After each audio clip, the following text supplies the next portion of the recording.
sort of put a pin in this, remember this, and let's go to the next stage of the journey. So what I want to explain to you here is the central thesis for me is that even as you grow as a company, okay, you have to keep refining how you share your vision, how you narrate it, and you have to constantly keep taking a step back to understand, what does this mean? What does this mean? What does this mean? And you have to stay true to your original principles, which is what I said to you earlier. So what was my principle? I wanted to create a no regret standard. I wanted to make sure information is available. So the story goes something like this. I raised $4 million within 10 months of my seed. All right. This is Right. back in the day, guys, when people were not doing the large rounds. All right. So my photo came in the paper. It was really fun for the first time, and my parents were excited. I was doing a product around IIT because I never made it to IIT. And then finally, like that, chip on my shoulder was washed away. Okay. Um, so at that point of time, we were making revenue the way Byju's makes revenue today. So we used to go do sales seminars. We used to get a 40-50% conversion rate, 15,000 rupees for a year back at that time, 8 years ago, right? And I shut my monetization down because I was like, you know what? I don't want to make money like this. If I'm making money like this, I'm basically locking away content. My monthly consumer retention rate is only 7 to 8%, which is exactly what all of these guys have today. So what's the point? Because I'm not collecting the data, then how will I give the feedback? Right. So now imagine a CEO standing in front of their board after raising a huge chunk of cash saying, you know what, guys, we're going to go free. So this is something which is very important for everybody to understand. In order to build a platform, I needed to take that decision. And I endured situations where, rival companies were like, oh, this company is going to die. We will buy them someday. And all kinds of interesting, Vijesh, we're talking about validating your startup idea. Okay. So all kinds of interesting, gossip in the market. But I was like, you know what? I'm here and I'm true to my purpose and I'm doing this for a reason. Let me just keep my eye to the prize, eye on the prize, and keep building, right? So I think it's important to understand when to go long on your effort and go short on the PR, because I actually feel that, in India, what happens is, so today we've raised about $200 million. I think every person, who raises a large amount of money here becomes a startup guru because, they suddenly stop building their company for some reason. All right. And I think what's interesting and exciting about the way we are going about it is, I mean, we're still building, and it's because, we are solving the world hunger problem. We are not solving something like people are saying in COVID, edtech has become very sexy. Well, it's not. You know what? 30% of India does not have teachers pre-COVID also. 78% of Jammu and Kashmir has no teachers. Okay. So somebody's got to take the onus of building an app that allows the emulation of the intelligence of a teacher, both in terms of understanding content and understanding students and the personalized delivery of content. Okay. So now I want to show you how sophisticated the message became over a slight amount of period of time, right? So now it's like, how does one build the most impactful company in edtech? And we said, what matters most is building a platform which takes a principle like PageRank or network or trust or catalog and executes at scale. So what will be Imbibe's thesis? It is learning outcomes at scale. Initially, I was talking about the fact that information is the backbone. What I realized was, if you provide the right information at the right time, people end up becoming better. And that was quantified, okay? And it was very, very clear that this was actually happening and was statistically evidenced. All right. So what happened was we became a learning outcomes company. So we said we're going to use edtech to unleash the potential of every student and unlock many education markets through one large proliferating content platform. So now let me sort of talk to you guys about very quickly, how we look at learning outcomes. And remember one thing, right? When we started, we were just talking about practice and testing and this and that, right? But the point is, I said information is the cornerstone. So what we used to do is when we sold the product, okay, to people, we used to be very carefully looking at the consumption of content and seeing how our feedback was helping people. And as a CEO, you have to be hands-on on validating your product's benefit and its promise and whether it is actually delivering on that outcome or not. It is extremely important to do that because you will be the person who will have the strongest insight into whether or not it's working, and you will have the strongest vision around what to do next if something goes wrong, etc., etc. Right? So how do we actually do this? So what the idea then became is the following. You remember I was talking about building a horizontal platform? Along the way, while building the product, what I realized is that the biggest thing waiting to be unlocked in education is the potential of behind the idea that all learning is connected, and it's fundamentally horizontally connected. So if I'm not doing well in my 12th grade, there is something from my 11th, 10th, 9th, 8th, 7th, 6th, and so forth contributing, okay, which is called being at grade level or not being at grade level. So we said there's actually a graph that joins all of knowledge together. And this graph is worth building because it'll be like the Google Maps of education, where every kid, if they have not studied in the previous years, can go back and fix their failures and come back forward. So what am I really saying here? I'm saying that this is how to build no regrets.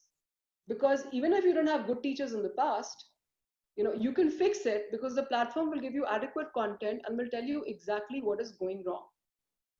The second thing that we realized is this is actually the most organic way to join all target addressable markets under one umbrella. Because there is massive spend on every category. The reason why edtech companies stay small is because they're always competing in one vertical. So I was like, you know what? Turn this whole thing on its head. EdTech's verticals are not K-12, pre-undergrad, pre-postgrad, blah, blah, blah. Because as we learn in MBAs and in general, an entire industry should be designed around serving a consumer. The consumer's success should dictate the industry structure. All right. And you know what's going to happen to you if you really get inside and build a very strong perspective around your market? You'll not just become somebody who understands the market, you'll become an industry expert. Okay. Honest investment will get you there, and a different perception of how to look at that sector will start coming back to you. So we said, this is actually not the right way to look at it because all learning is a continuum. There is no continuity in learning data of information. So think about it, right? You have a different class teacher and you have a report card, and that's all that connects grade 1 to grade 2 to grade 3 to grade 4. When you sit to prep for your CAT exam, all right, you don't actually end up, nobody tells you that this is what you were doing in the 8th grade and things like that, okay? So essentially what we said is that the way to look at the sector is the base is just dumping content on a website, okay? The second thing on top of that is actually building a way to deliver personalized feedback. And then the third thing is building more technology on top of that to build learning outcomes. All right. So the reason why I was showing you this deck is because I wanted to tell you that it's not just about validating your startup idea in the beginning. It is also about building that startup idea further and continuously investing in your hypothesis. So today, this is what our backend knowledge graph looks like, which is actually connected learning across grades. So this actually shows you that all grades across 1st to 12th are physically connected because all learning is connected. And we deliver massive personalized interventions. We have 10 to 15 patents now filed around this aspect, around creating learning outcomes. Now, how would this have happened if we had not either raised money, okay, or we had not, for example, built the right team, okay? So I want to talk to you guys about two things outside of validating. So validating a startup idea is a combination of qualitative research, quantitative research, becoming an industry expert, and then pitching. And then once you come out with the insight, not being scared about following through with that insight, okay? The insight for me was information is the problem, it's not content. Built a product around information that went all the way to that interesting, exciting knowledge graph that you saw over 8 years, right? So how did I actually achieve this? When I switched off my monetization in a cutthroat environment, we went through almost like 2 recessionary phases where companies have died. And how did we get to become a company that raised $200 million without massively monetizing? Okay, it's because we took our stakeholders along. So when you have your board, all right, that comes on board after you have done your first fundraise or whatever else, it's very, very important that you keep them, you take them along with you on every pivot, every shift, every twist and turn in the journey, and you keep them as part of the narrative. What happens to us, and I've seen this with a lot of entrepreneurs I've advised, when the going gets tough, they shut down, they stop talking. The difference between doing that and doing what I'm about to tell you is that in the second scenario, your investors and your board will stand by your decisions. So what I used to do is every good thing, every bad thing, used to be first communicated to my board and then to anybody else. All right. So when we said we'll stop monetization, they had already understood the logic up to why we took them to that point, and they supported my decision.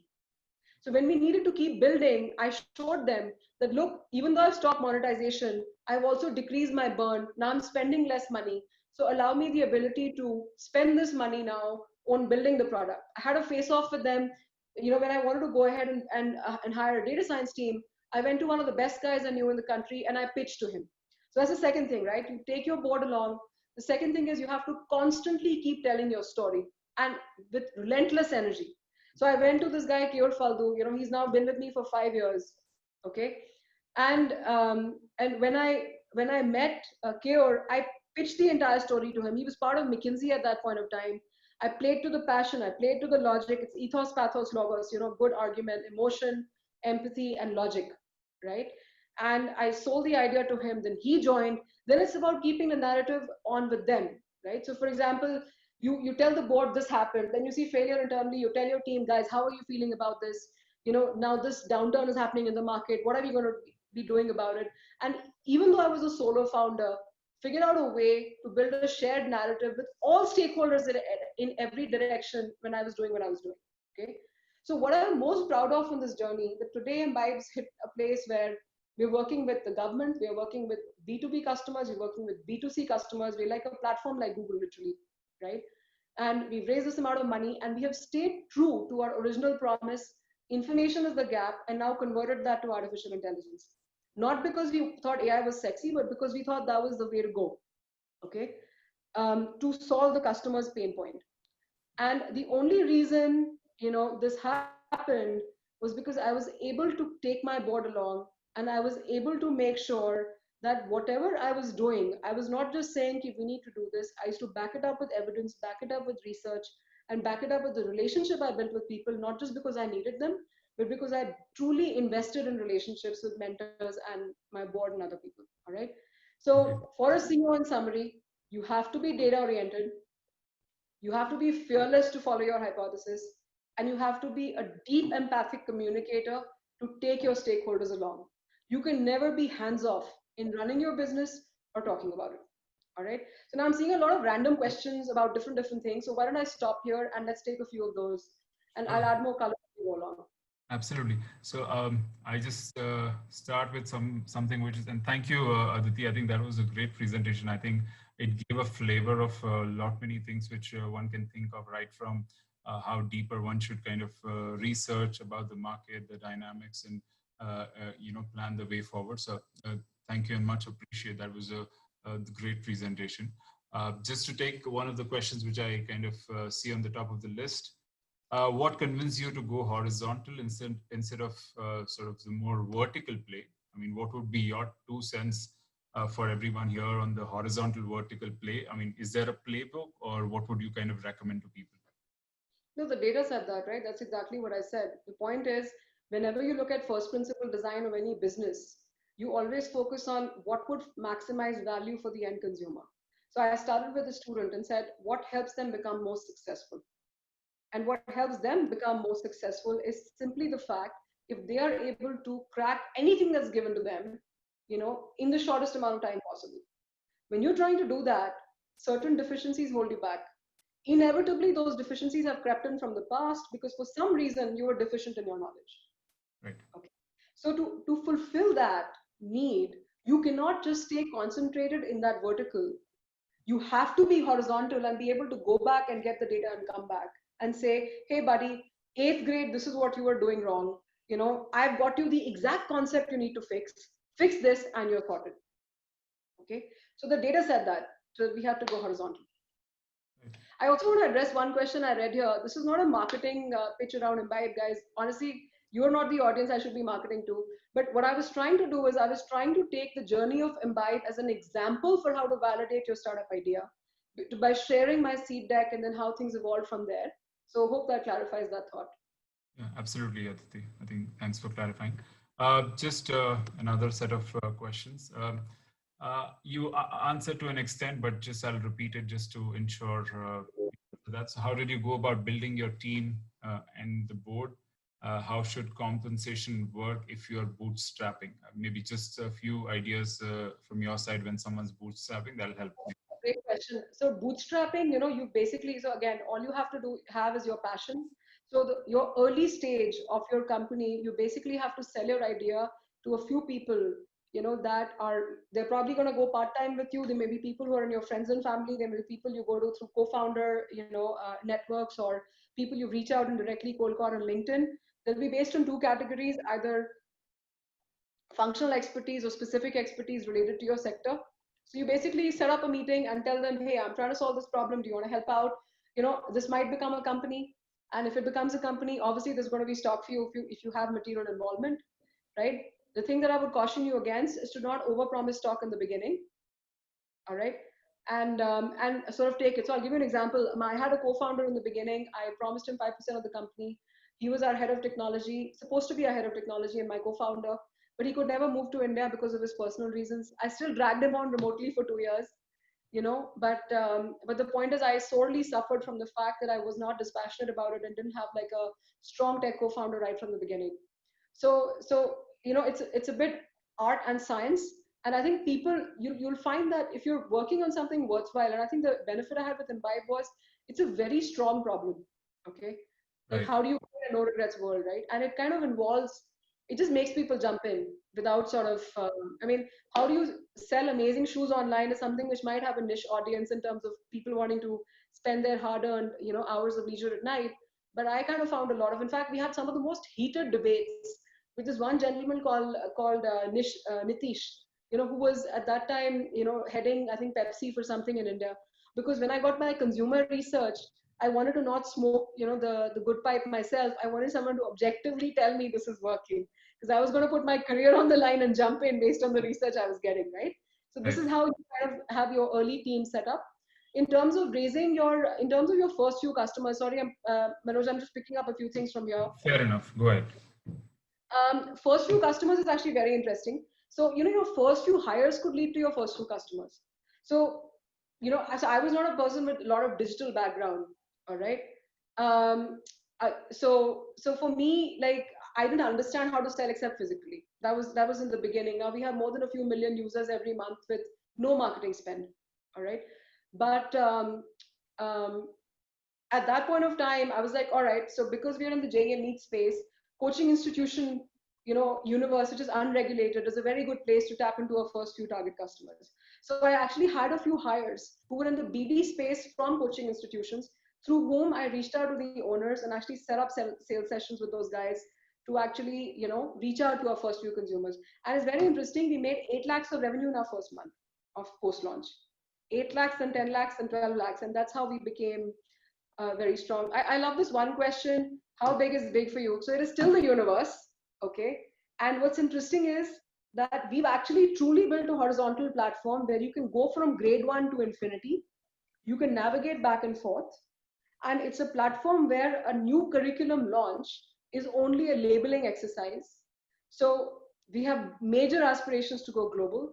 The second thing is, how good is good? For me, good was genuinely being able to make a difference to a student. Somebody also asked about success stories. I'll give you three success stories. Okay. So we had this, interesting experience with tribal girls from Rajasthan, where they had never even touched or seen a computer. They never even knew what JE and NEET was, from our early test market, because I wanted to perfect the learning outcomes model on one market and then scale it horizontally, as I mentioned. So we had 60% selection rate in the JE and NEET for these girls. All right. And then we actually funded their education. Then there are other, very interesting ideas. There's a guy called Ayush Soni from Chhindwara. Somebody else was also asking, how involved were you with the early customers?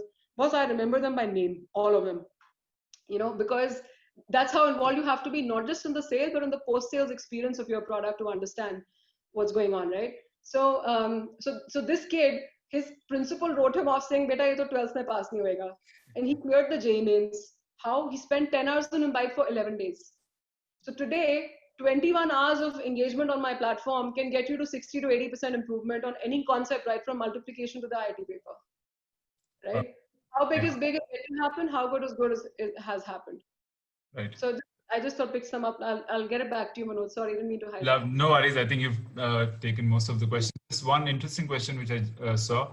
How useful was your board in helping you scale? What was their general engagement and contribution like? And did it help you to kind of refine your scaling strategy?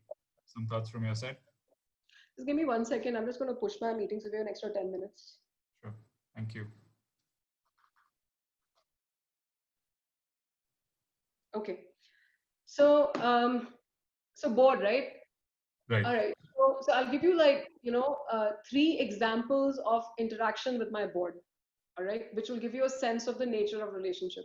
And I'll tell you something very interesting. I actually had a very imbalanced board. It was only me and 2 investors. Wow. Okay. One from Kalari, one from Lightbox. It's the most non-traditional way to think about managing a board, right? So for me, one incident I'll tell you before, this is before that 3 people board was formed post my Series A.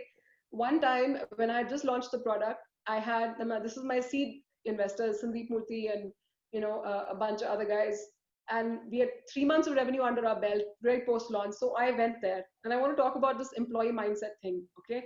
So I quit my job. I was used to being told she's a good girl, after I achieved something. So I went to the boardroom and I was like, hey guys, how's it going? This is the product. This is this is the revenue. And they just looked at me in an extremely negative way. And they said, how many months of burn do you have left? I said, 3. He says, who's going to think about raising your Series A? And I was so upset because I was like, why is these guys not telling me I'm doing a good job and blah, blah, blah. So I went and sulked for 3 weeks after that. All right. I wouldn't respond to anyone, wouldn't answer any emails. And then I remember Sid Talwar, who's like a really fun guy, reached out to me and he met me for coffee at Honeyman Circle in Bombay. And he's like, Aditi, you've got to think of it this way. See, this is now you're not an employee. Now you're the CEO of a company. So the company's not going to survive. Right. So the moment that entered my thick head, our burn went down to 5 lakhs. Okay. So that's the point, right? It's like, I think a lot of things that hold you back in the early days of a startup is how you think about the problem. Your first resignation makes you feel like I'm a bad person, right? This is why they say second time entrepreneurs are typically a lot more,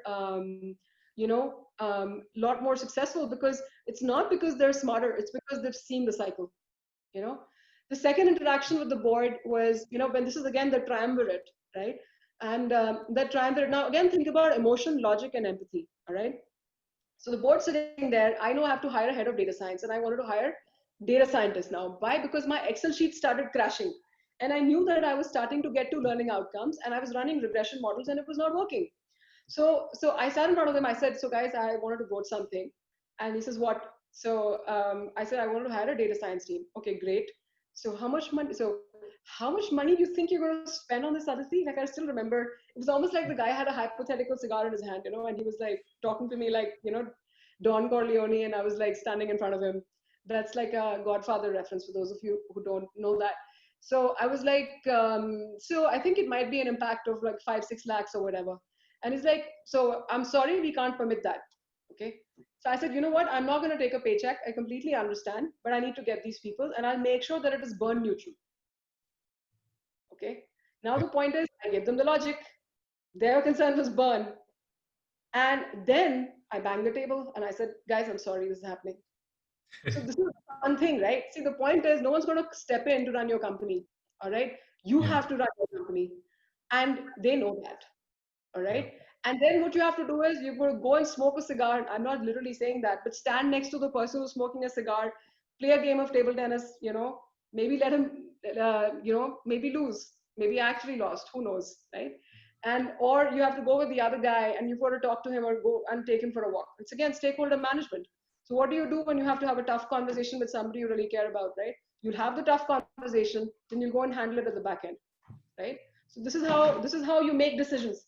This is how you make decisions on any situation. On the third interaction with the board, Prashant Mehta is one of my, like, I freaking love the guy. Okay, so he came on the board from Lightbox.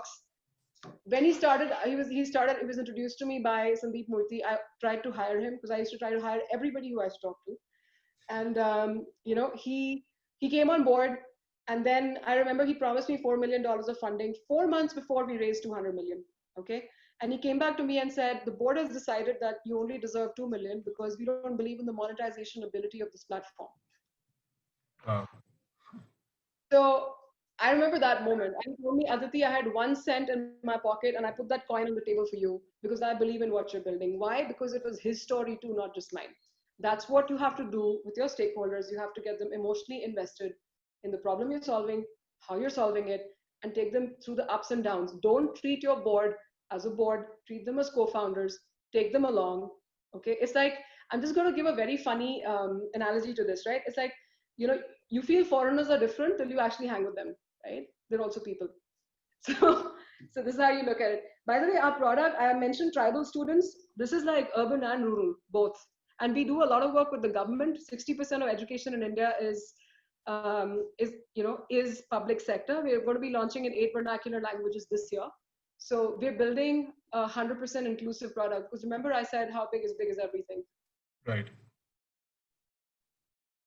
Got it. A couple of interesting questions, Aditi, I think about that.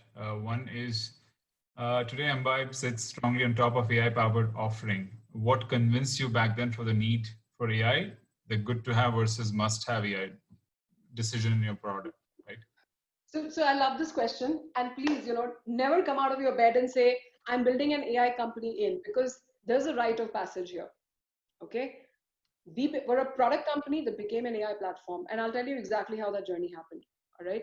First thing that happened, we started displaying certain feedback to students. And we realized that when that feedback was displayed to students, there was a correlation / causation to improvement in marks. Right. So then to prove that, you started running regressions in Microsoft Excel. Right. When the regression started crashing, we bought an R, which is we got the data science guys on. Then they started building it and they realized there was actually a definitive model between the kind of feedback we give and the improvement that is perceived.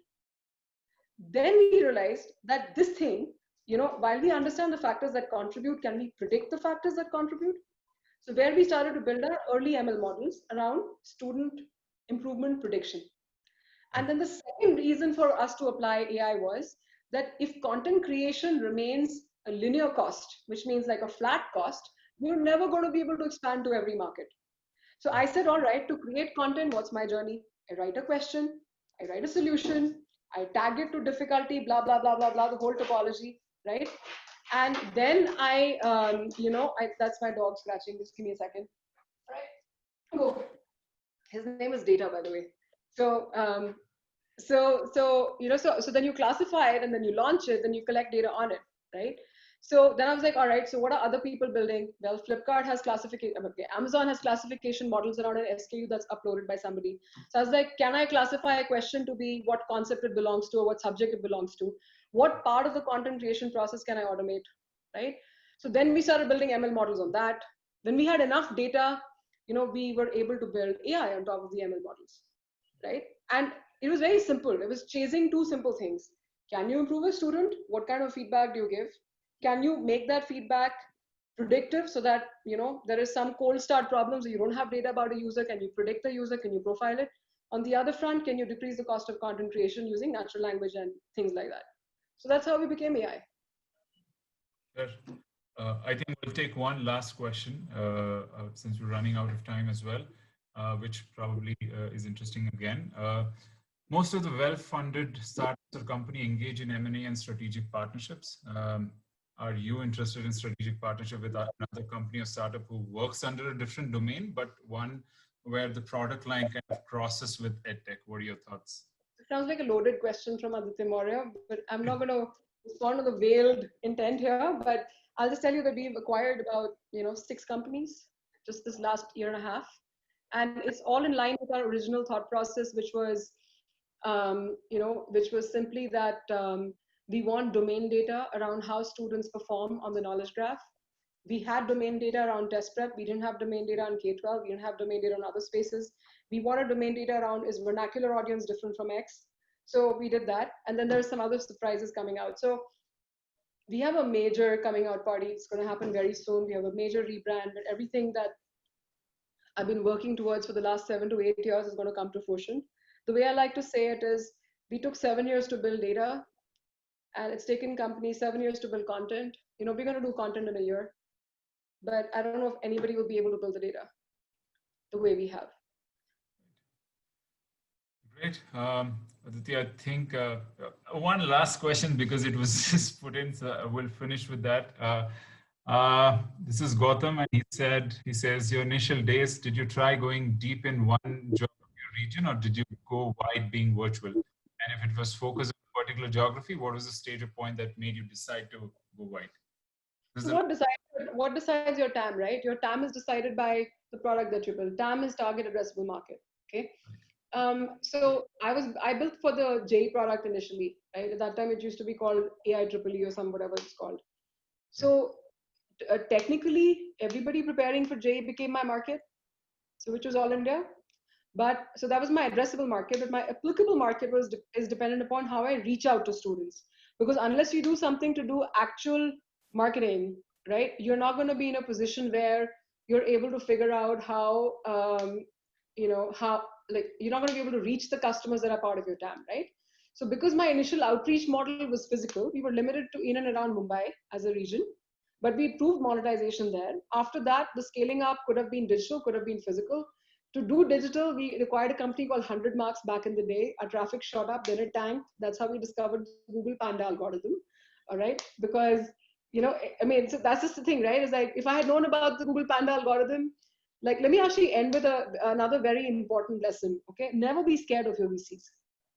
And never be scared of asking any stupid question in the universe. The difference between getting that question answered or not getting that question answered could be 6 months of execution. I'll give you an example. So Prashant came on board. He's like, have you thought about digital? He's on my board. So I'm like, the guy's asking about digital, man, I got to say something, right? So I went and Googled, and I kid you not, my first presentation was marketing that's digital is digital marketing. It's ridiculous. All right. But then that has now gone to like, we're crazy ass on our traction, and we don't spend not even a dime on marketing and branding. All right. So there was a learning journey. But the point is, if at that point I would have understood, hey, Prashant, can you explain to me what you mean by digital? Like, because what is it? Because, the thing is that we dance a dance with our investors. It's called the entrepreneur VC dance, right? Very imaginatively named. The entrepreneur is like, I have to look good. I have to look good, right? And then the VC is like, I must give feedback, but then the entrepreneur is supposed to know his shit. We don't know our stuff here because we're all first generation entrepreneurs. This is not the valley, but most of the VCs who are deploying money have actually some tie or connection to the valley. So they don't ask like hardcore dhando questions that I'm now getting asked at Reliance, which are an education unto themselves. Okay. So ask this stupid question. The guy's given you money. How's it going to make a freaking difference, right? I mean, it's only going to make his dollar go farther. So that's the way to, and I think one more person asked, how did I get in front of Reliance? Somebody asked me to come to a panel. I went to the panel, got introduced somewhere. And again, the question that was, asked to me was, what are you building? I said, I'm trying to build a way where I can improve every kid and do it through technology. All right. So I think there was a meeting of minds over there, and then I could answer all their questions because I thought it through. Right? So don't skate on the surface. Go first principles on a market, and figure it out that way. And then one last thing that I want to mention from my side, which is again, I think it's like I'm feeling very cathartic because it's like I've given you guys most of the shit in my head. One last thing is that forgive yourself along the journey. Okay. I had a leadership coach along the way because I was one of the worst rated CEOs in Kalari Capital in 2015. All right. And they said, we must get a leadership coach to coach this young leader and teach her to be a better CEO. And I realized I was extremely defensive because I was so scared of distributing my fear to my team because I was sole founder. And I didn't want to tell them that I'm very worried about running out of cash. I'm very worried how will we create traffic. And I had a bit of a sandwich 6 months going on, right? So this leadership coach told me, he says, somewhere in this planet, there is a guy saying, where is this honest edtech startup that I can give 100 million to? All right. And he can't see you because you're all fogged up with your negative energy, right? Forgive yourself, dude. You're trying to make a dent in the universe in a space which is really hard. So have a good relationship with yourself. Right. And that was a big turning point. And then that guy found me. Wow. Yeah. So that's the story.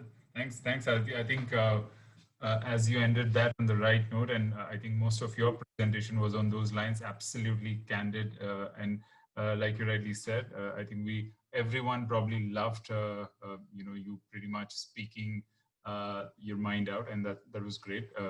And thank you for that. And like someone mentioned, I think we all would agree to the fact that this is one of the most in-depth conversations any founders we've had with in our various sessions we've done. So thank you, and much appreciate you kind of taking time out and being here.